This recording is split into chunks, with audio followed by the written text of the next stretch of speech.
नमस्कार दोस्तों, स्वागत है आपका फिर से एक नई कहानी पर। और आज की कहानी शुमित की है। ये कहानी काफ़ी खास है और आप सबको एंटरटेन भी करेगी।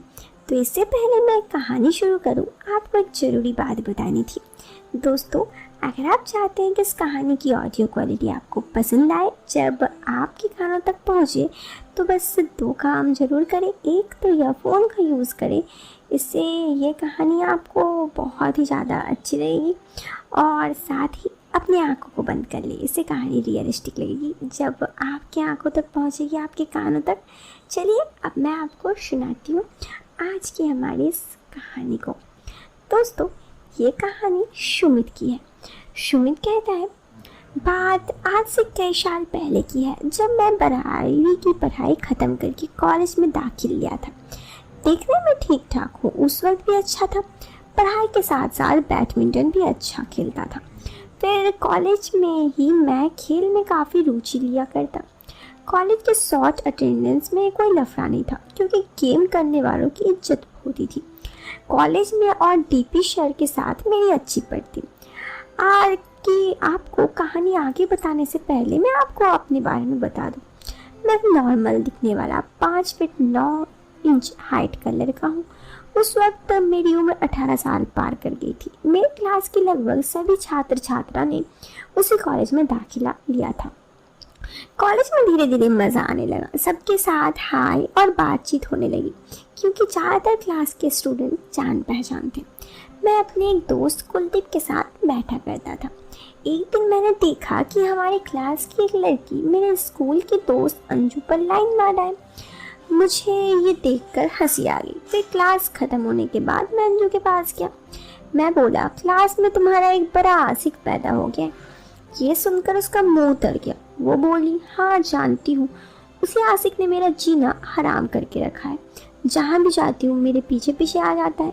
रास्ते में कई बार हाथ पकड़ लेता है। इस बात पर मैंने उसे दिलासा दिया और कहा कि मैं उसे इस बारे में बात करता हूँ। वो फिर मुझे थैंक्स बोलकर चली गई। मैंने उसके लड़के से बात कर उसे मेरा झगड़ा हुआ, मगर बाद में मामला सुलझ गया। फिर 2 दिन बाद मुझे कुछ ज़रूरी काम से बाहर जाना था। बाहर जाने की वजह मुझे पता नहीं, लेकिन जब इंटर कॉलेज गेम के लिए ट्रायल था, जब मैं वापस आया तब तक डीपी सर का तबादला हो चुका था। नए सर आ गए थे। उनसे मेरी बातें कभी नहीं हुई थी, तो मैंने खेल के बारे में उनसे बात करने की कोशिश की। तो उन्होंने कहा कि मुझे भी खेलना है। सर ने मना कर दिया और बोला कि ट्रायल में जो 17 लड़के पास हुए हैं, अब उन्हीं के साथ टीम का चयन होगा। तुम लेट हो गए हो, अगर तुम पहले आते तो सेलेक्ट होने का मौका मिल सकता था। मैंने सर से कहा, सर आपके पास जो भी बेस्ट लड़के हैं उनमें से 17 में से उनके साथ मेरा मैच करवा दीजिए। मैं मुकाबले के लिए बिल्कुल तैयार हूँ। अगर वो मुझसे बेहतर हुए तो आप जो कहेंगे मैं वो करूँगा। इस बात पर सर चिढ़ गए और उन्होंने उन 17 लड़कों के साथ ही मेरा मैच करवा दिया। मगर मैं खेलने में बहुत अच्छा था और आगे भी, तो मैंने 17 को ही हरा दिया। इतने मैच एक साथ होने के कारण मैं पूरी तरीके से थक चुका था। सर ने मुझे टीम में ले लिया। मैं उस दिन बहुत खुश था। मुझे मेहनत तो बहुत करनी पड़ी, लेकिन उसका फल भी अच्छा मिला। मेरी इस परीक्षा को मेरे सब दोस्तों के साथ देखकर अंजू भी थी। अंजू को मेरे बारे में बता दूं, वो सिंपल सी लड़की थी जो बिल्कुल सादे ताने पाने में रखती थी। मेकअप मैंने उसके चेहरे पे कभी नहीं देखा था। अंजू के बाल ज़्यादा नहीं थे, परंतु अच्छे थे। आंखें बड़ी बड़ी और बहुत सुंदर लगती थी उसकी आंखें। हंसते हुए एक साइड में डिम्पल होती थी। अंजू की गर्दन सुराही जैसी थी। नॉर्मल हाइट 5 फीट 4 इंच होगी। उसका रंग की हुआ जैसा था। लड़की को भी उससे बहुत ज़्यादा कमेंट करते से छेड़ते। आज अंजू गांव से थी और उसके परिवार के साथ खेती का काम करती, इसलिए उसका बॉडी काफ़ी फिट था और सेफ में था। कॉलेज की टीम में जब मेरा नाम आया तो वो मुझे थैंक्स और कॉन्ग्रेचुलेसन कहने के लिए आ गई। थैंक्स तो अंजू उस लड़के से पीछा छुड़वाने के लिए कही और कॉन्ग्रेचुलेसन मेरे जीतने के लिए। हाय हेलो तो उसके साथ मेरे पहले ही था। बाद में हमारी दोस्ती और भी गहरी होगी। अब हम क्लास में साथ में बैठकर बात भी करते। प्रोजेक्ट्स बनाने में इतना अच्छा नहीं था मैं। मेरी प्रैक्टिकल फाइल भी अंजू ही बनाती। मैं अंजू से एक अच्छे दोस्त की हैसियत से बात किया करता। जब भी उसको देखता तो वो ऐसे ही देखा करती जैसे मन ही मन मुझसे प्यार करती है। मेरी अनुमान यकीन में तब बदला जब उसके साथ रहने वाले लड़कियों ने अंजू को इस बारे में बताया। मैंने उसकी फ्रेंड सरिता से उसका नंबर लिया और सीधे साधे पूछ लिया, सरिता जो बोल रही थी क्या वो सच है? वो शर्माई और उसने हाँ कह दिया। उस दिन उसने आई लव यू बोल दिया और मैं खुशी से झूम उठा। मुझे यकीन नहीं हो रहा था कि कोई लड़की मुझे सामने से ऐसा बोलेगी। मैं भी खुश था, लेकिन तभी मुझे जेबीटी के लिए जम्मू जाना पड़ा। मैंने कॉलेज के सेकेंड ईयर के बाद ड्रॉप आउट कर दिया। फिर मैं जेबीटी का प्रथम वर्ष पूरा हुआ। पहला साल पूरे होते ही अंजू का फ़ोन आया और उसने बताया कि उसने भी जम्मू में जेबीटी में दाखिल ले लिया। मेरी जगह पूछने पर उसने कठुआ बताया, जो मेरी वाली जगह से 100 किलोमीटर दूरी थी। मगर कॉलेज में मेरा लास्ट ईयर था और उसका पहला। फिर हम साथ में दिल्ली से जम्मू ट्रेन में जाने लगे। उसके लिए मेरे मन में इज्जत और प्यार दोनों था। बाहर जाने की वजह से मेरे पास भी फ़ोन था। उससे हर रोज़ बातें होती, पूरी पूरी रात बातें होती। बहुत प्यार करते थे हमारे बीच। हमने शादी की भी सोच ली थी। बात बात पर लड़ाई हो जाती, लेकिन सब नॉर्मल था। अब मुझे लगने लगा कि अब शायद वो टाइम पास करी या उसे किसी लड़के से सेटिंग हो गई, क्योंकि धीरे धीरे उसका फ़ोन आना कम हो गया। पहले जहाँ 3 से 4 घंटे बात होती, अब बस 10 से 15 मिनट। ये बात मैंने मेरी फ्रेंड से कही तो वो बोली कि तेरा प्यार कैसा है? मैं कहा वो सीरियस हो ना हो तुझे उससे क्या, इतने दिनों के साथ उससे है, थोड़े मज़े भी कर लिया कर।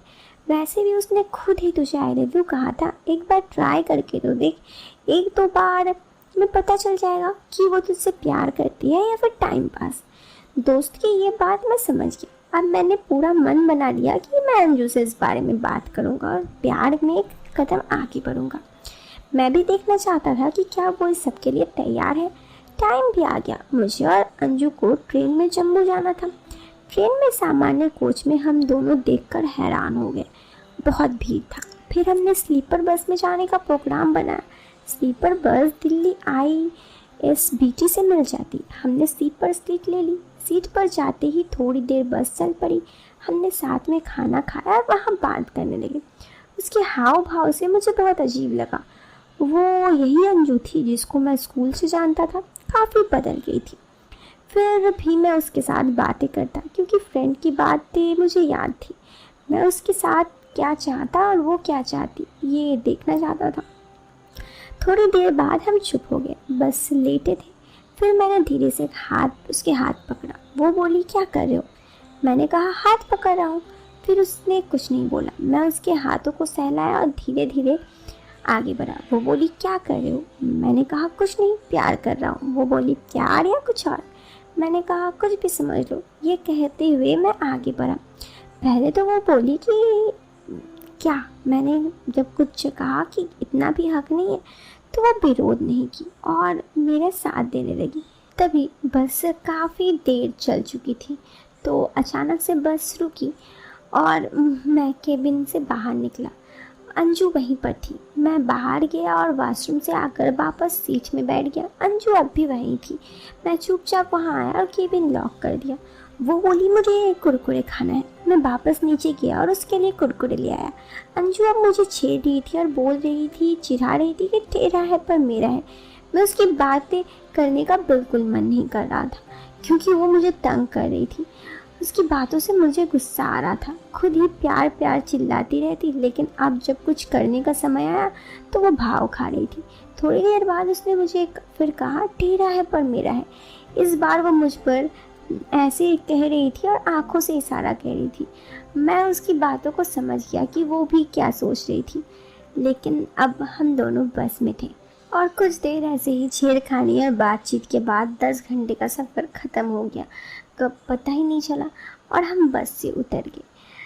खैर उसके बाद फिर क्या हुआ वो कभी मौका मिलेगा तो दूसरी बार लिखूँगा। इस वीडियो से मैं लेता हूँ अलविदा। दोस्तों ये कहानी तो यहाँ ख़त्म हो गई। अगर आपको ये बस के सफ़र वाली कहानी तेरा है पर मेरा है पसंद आई तो वीडियो को लाइक करने के साथ चैनल को सब्सक्राइब करें। हम मिलते हैं आपसे फिर एक नए वीडियो में नए टॉपिक के साथ। तब तक के लिए